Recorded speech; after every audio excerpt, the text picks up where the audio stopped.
Buenos días, buenas tardes, bienvenidos a la primera Feria Virtual del Libro de España.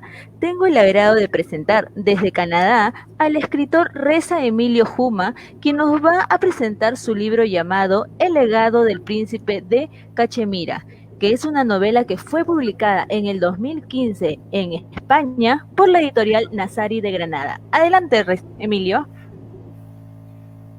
Primero, pues muchísimas gracias por esta invitación a la feria virtual del libro. Es una excelente iniciativa, la primera vez que participo. Entiendo que ustedes también estuvieron en Colombia, en México, y pues nada, encantado de participar y gracias por la invitación. Bueno, como tú has dicho, vamos a hablar del legado del príncipe de Cachemira, que fue mi segunda publicación que publiqué justo en el 2015. Pero para que sepan quién soy, me llamo Reza Emilio Juma, soy canadiense de nacimiento, eh, soy titulado doble licenciatura en Relaciones Internacionales y Ciencias Políticas, con un enfoque muy importante en la historia, sobre todo la historia del mundo mediterráneo y Oriente Próximo.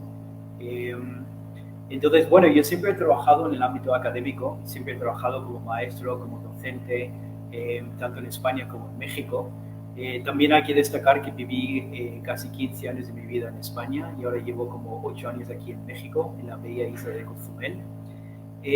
Como decía antes, yo siempre trabajaba en el ámbito académico. En el 2013 descubrí eh, la facilidad que tenía con la escritura, entonces convertí algunos cuentos y relatos en toda una novela que fue Mil Besos, que lancé en el 2014 también en España. Y luego, pues, después del, del éxito, ¿no? Entre comillas, de Mil Besos, decidí seguir con otro libro. Y como soy un amante de la historia y es mi background y es mi experiencia, dije, bueno, tengo que hacer una novela histórica.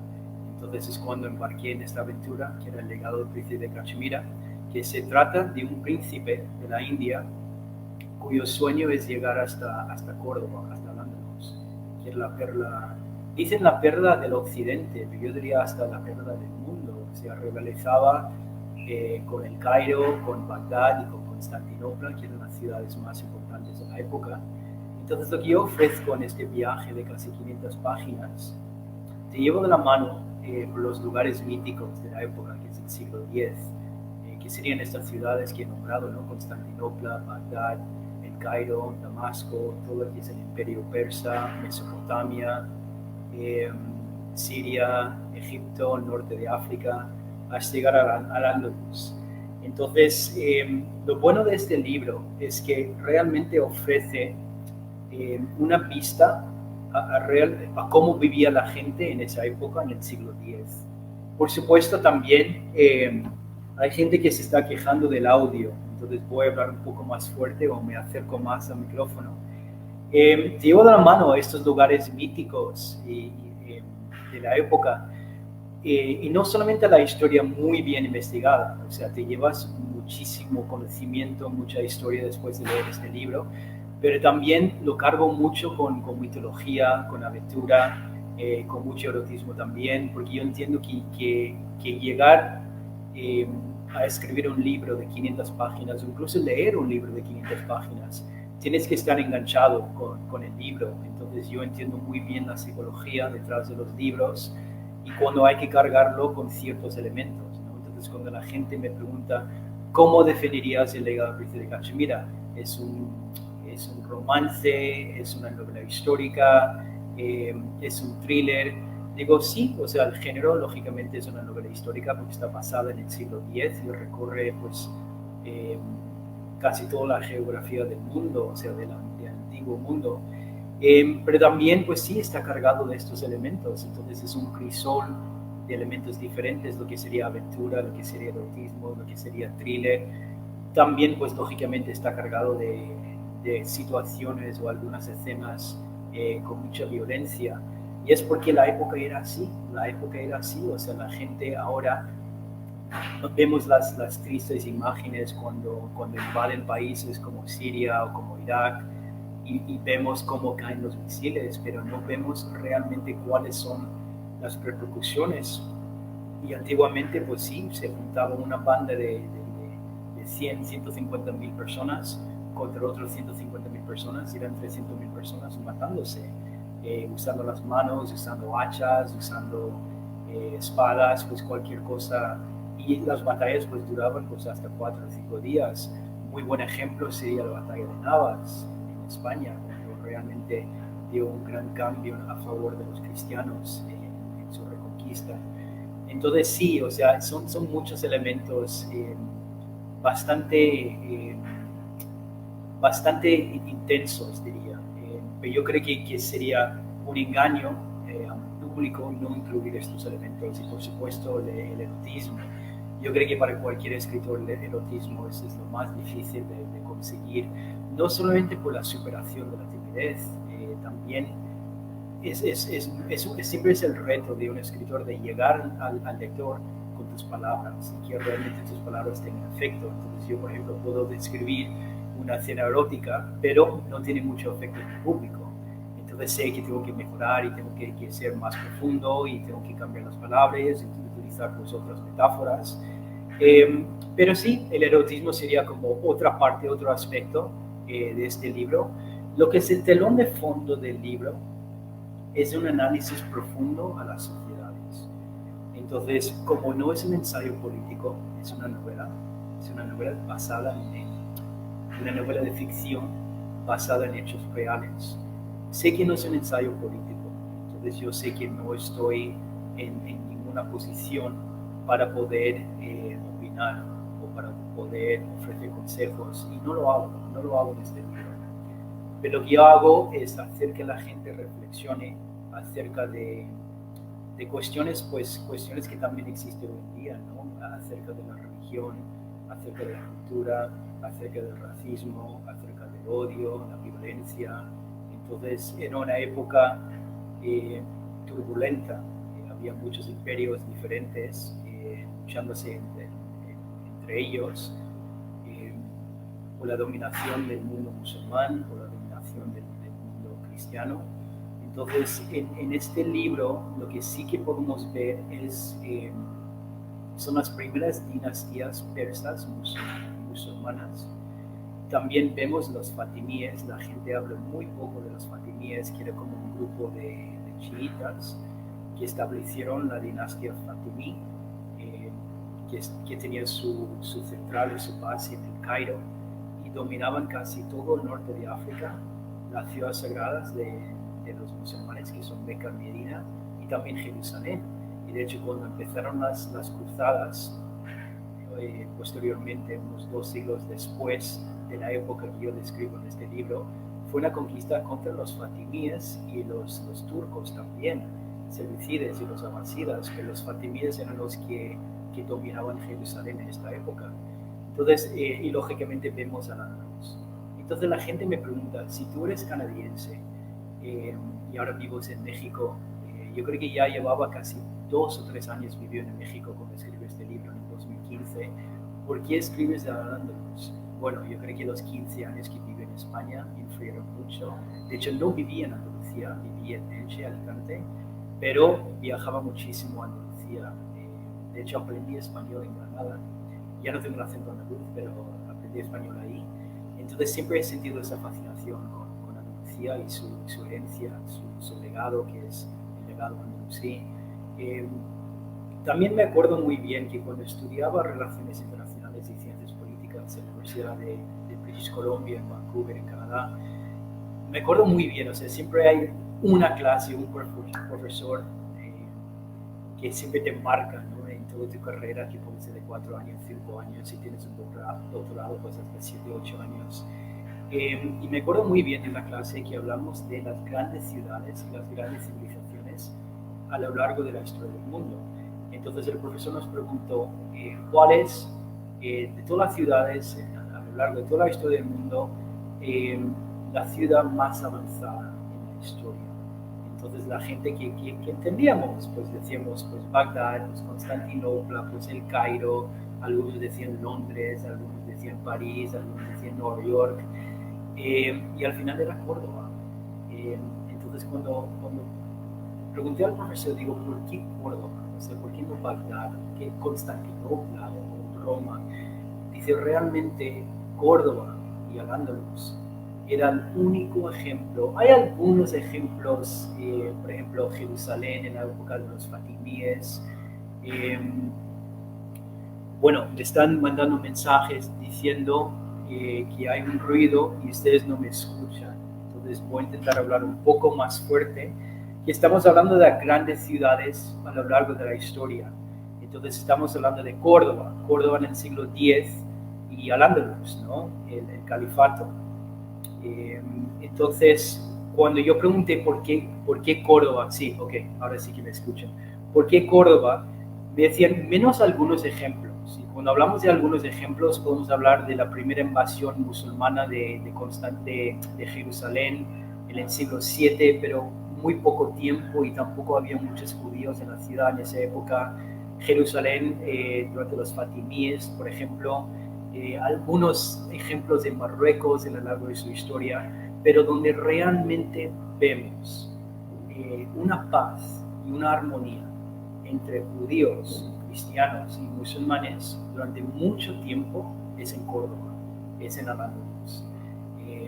Entonces, por esa convivencia y por esa época de paz, dicen que Córdoba sí que fue, o sea, la ciudad que mayor esplendor disfrutaba, pues comparándolo con las grandes civilizaciones, por ejemplo, Constantinopla, Bagdad, el Cairo, Damasco en alguna época. Y claro, o sea, cuando estudiamos la historia, pues siempre es muy relativo, cada uno tiene su opinión, pero después de esa clase, pues Córdoba y Al-Ándalus me impactaban mucho, ¿no? Entonces yo cuando me fui a España, justo después de terminar mis estudios, me enfocaba mucho en lo que es la historia de Al-Ándalus. Entonces tenía la cabeza llena con tanta información, con tantas ideas, que al final fluía muy bien cuando escribí este libro.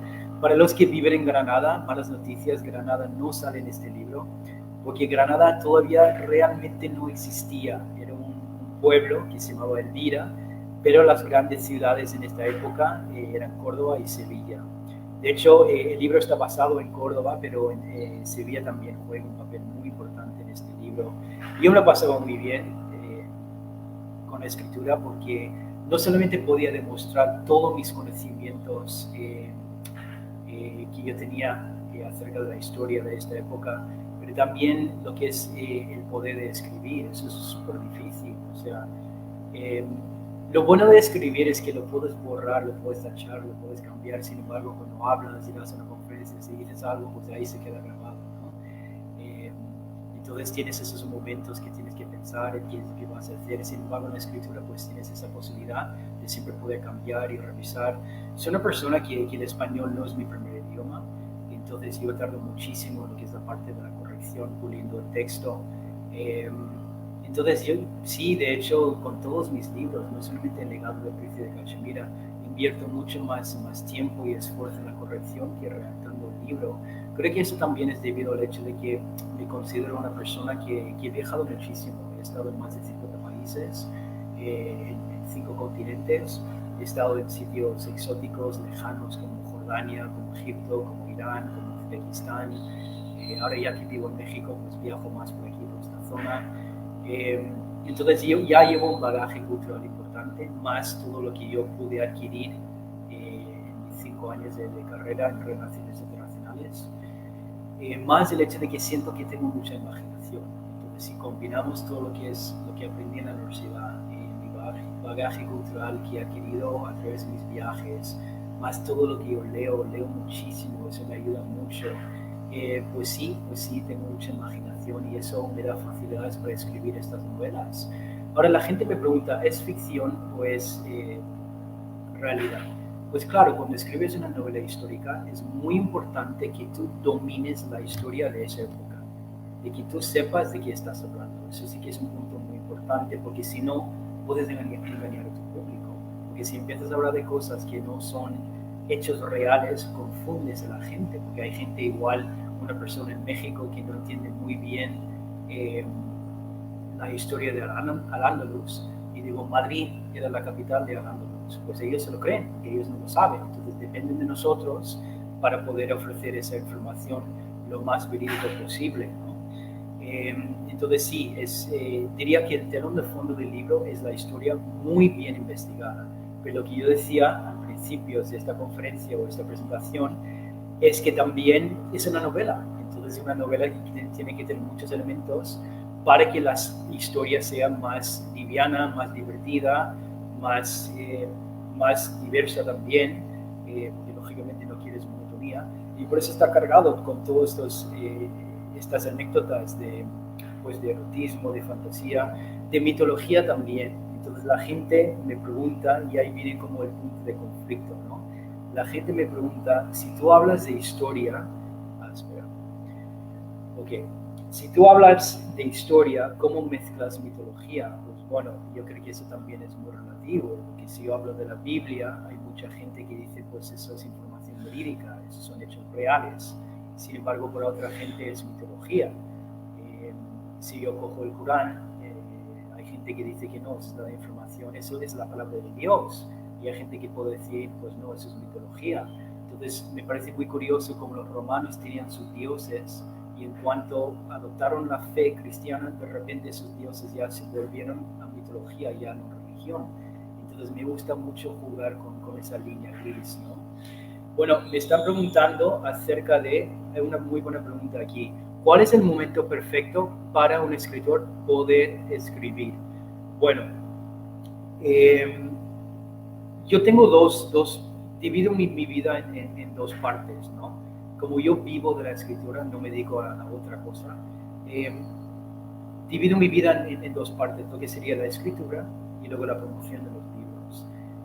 Yo cuando estoy escribiendo, nadie me puede interrumpir, porque es un proceso muy explosivo para mí.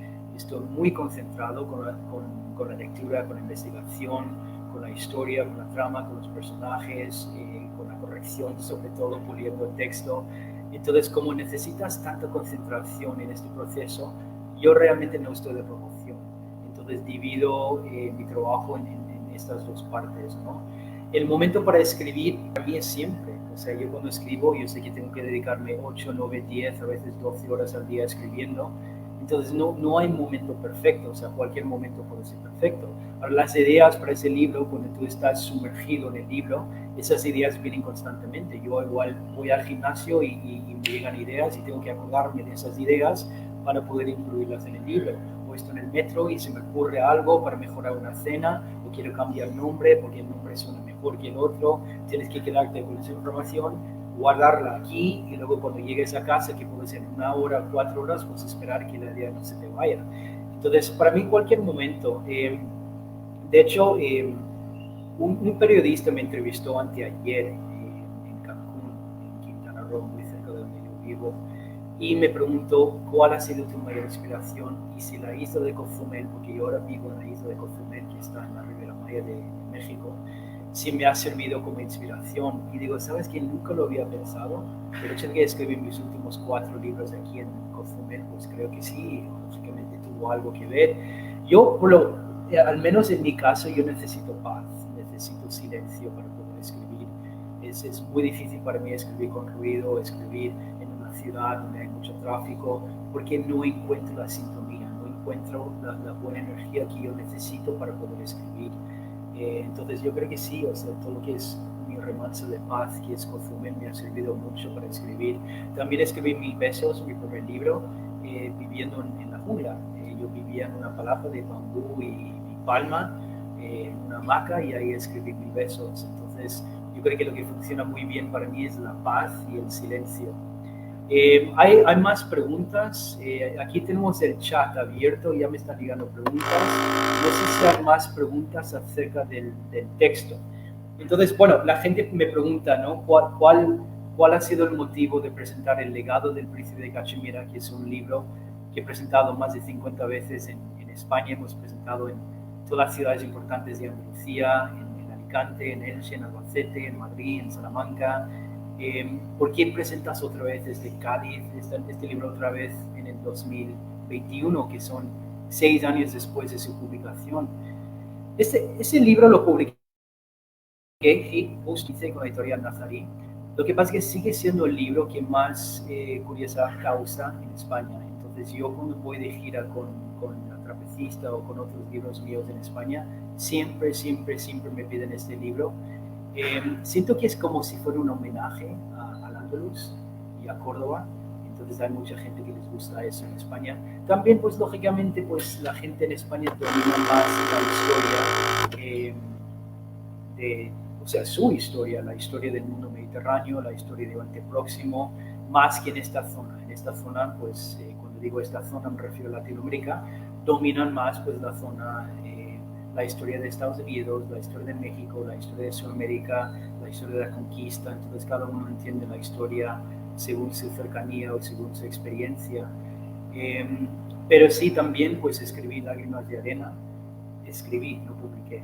Escribí este libro hace 2 años y hemos estado esperando el momento clave para poder lanzar este libro en España, claro, y no lo encontramos para la pandemia. Entonces lo tenemos que sacar en marzo del 2020 y pues ustedes ya saben cómo ha sido el año 2020. Y otra vez pues hemos decidido esperar otro año hasta el 2022 porque 2021 pues no pinta muy bien para los escritores, al menos los que queremos hacer actos presenciales, y por eso estamos muy agradecidos con estas dinámicas como la Feria Virtual del Libro para poder exponer nuestro arte, pero de una manera virtual, no presencial. Entonces, por el momento, ¿cuáles de sus 3 libros publicados es su favorito? Son muy diferentes con 3 públicos muy distintos. 1000 Besos era un libro, es como una aventura romántica y a la gente le gusta ese libro porque viajan por todo el mundo mediterráneo. La Trapecista resultó mi libro más comercial, es el libro que mejor se vendió, es el libro que más frutos pude disfrutar. Porque se hizo una obra teatral en Bogotá, Colombia, de ese libro. Entonces el libro me dio mucha vida, comercialmente me funcionó muy bien. Mi libro favorito sin duda es El legado del príncipe de Cachemira, porque es donde más expongo mi arte, mi capacidad de escribir una novela histórica de 500 páginas, muy bien investigada, conjugar todo ese contenido histórico y académico con el erotismo, con la fantasía, con la aventura. Eso no es nada fácil, y también porque soy un amante de la historia, amo la historia. Entonces, por eso es mi favorito y creo que eso está muy bien reflejado en la sociedad en España. O sea, lo que yo decía antes, que cada vez que yo presento cualquier libro en España, siempre buscan el legado del príncipe de Cachemira. De hecho, presenté en la Feria del Libro de Madrid en 2019 y se vendieron, creo que eran 70 libros en 2 días. Entonces eso dice mucho para un libro que ya tiene 5 años en el mercado. Están haciendo ruido, voy a ver si puedo.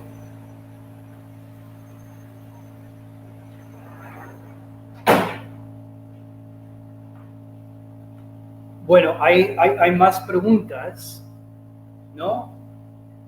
No hay por qué hablar más del libro, no sé, hablé un poco del género, del contenido, cuando lo escribí, mi inspiración. Si hay alguna pregunta más, aquí están todas las preguntas, aquí en el chat. Si no, me despido o dejo mi Facebook aquí en el chat. Es lo que yo decía antes, que como el libro salió en el 2015, es muy difícil encontrar ese libro. De hecho, yo en lo personal, yo no he tenido ejemplares físicos de este libro desde el 2016 aquí en México. Entonces, tenemos algunos ejemplares sueltos en Sevilla, en Córdoba y en Granada. Creo que en Alicante también. Entonces, si alguien está interesado en adquirir este libro en España, pueden ponerse en contacto conmigo. También les puedo facilitar la página de la editorial Nazarí. Pero voy a dejar aquí en el chat mi página web, que es mi nombre, rezaemiliohuma.com, o fácilmente me pueden buscar en el Facebook, que es mi nombre también, Reza Emilio Huma, escritor, y lo único que tiene que hacer es mandarme un mensaje por privado con alguna publicación para que yo les ayudo en adquirir este libro. Yo sé que hay algunos libros disponibles en Sevilla, Córdoba y Granada, pero muy poquitos. Estoy hablando de 5 o 10 libros en cada ciudad o incluso menos. Entonces voy a poner aquí Muchos saludos desde Bogotá. Sí. Siempre voy a estar agradecido con Bogotá y con Colombia por las obras teatrales que han hecho, inspiradas en mis libros. Hicieron una obra teatral de La Trapecista en el 2019 y otra obra teatral de Mil Besos en enero de 2020. Entonces, muy agradecido y muchos saludos para Bogotá también. Mi público en España, por supuesto, que siempre han sido fiel a mis novelas históricas y por supuesto y mi público aquí en México que siempre me sigue, y México es mi hogar, mi casa desde hace 8 años. Entonces, si no hay más preguntas, yo me despido por aquí. No sé si hay algún comentario de los administradores. Otra vez, muchísimas gracias a la Feria Virtual del Libro por esta oportunidad. Me parece sumamente importante en esta época, en estos tiempos que corren, porque la verdad, no sé cómo está en el resto del mundo, pero aquí en México no hay manera de presentar absolutamente nada. Está todo cerrado, entonces necesitamos estas plataformas y estas iniciativas tan inteligentes, porque la verdad que ha sido un éxito esta feria. Entonces, muchas gracias por dejarme participar. Y otra vez, reza Emilio Huma y el libro se llama El legado del príncipe de Cachemira. Muchísimas gracias y un fuerte abrazo. Voy a dejar la cámara encendida un rato por si hay alguna pregunta más. Si no, me despido.